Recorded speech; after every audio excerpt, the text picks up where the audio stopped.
So dito ho talaga, main factor, yung Blue Ribbon Committee report kung saan nagre-rekomenda na kasuhan ang mga nakaupong senador. Well, um, pwedeng sabihin may, pero hindi naman exactly. Siguro, meron ding problema yung biglang nagkaroon ng ganitong init nung tanggalin namin si Senator Amy sa Foreign Relations. Eh. Mhm. At saka ito, 1 week before tinanggal siya, sinabihan na siya ni Mix na masyadong marami nakapending na treaty, masyadong marami nakapending na ganito, at saka yung issue namin sa against China, yung Foreign Relations Committee medyo favoring yung grupo ng minority pagdating dito sa China Stud.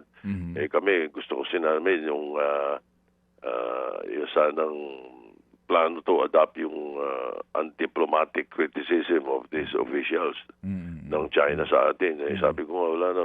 Tayo, meron kasi freedom of expression eh. Opo. So, ano gusto natin sabihin tungkol sa kanila o tungkol sa official nila, may karapatan tayong sabihin yun.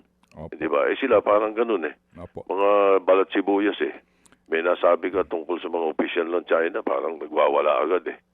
Diba? Traditionally po, Tito Sen, traditionally po, ang committee na yan dapat po hawak ng miyembro ng majority ba? Correct. Kaya namin hindi inalis kay Senator Amy nung kami maupong majority no September 8.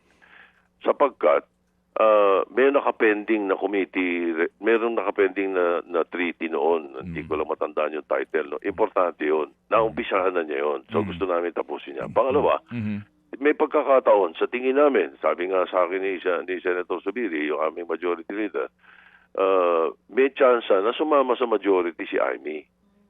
Dahil majority kami, di ba, may chance. So huwag na muna nating alisin, sabi niya. Okay. So okay lang. Bagamat, mayroong isa, dalawa sa mga kasama namin, lalo na si Senator Tulfo, very interested hindi siya sa committee na yun. Pero hindi namin siya pinagbigyan dahil kay Amy.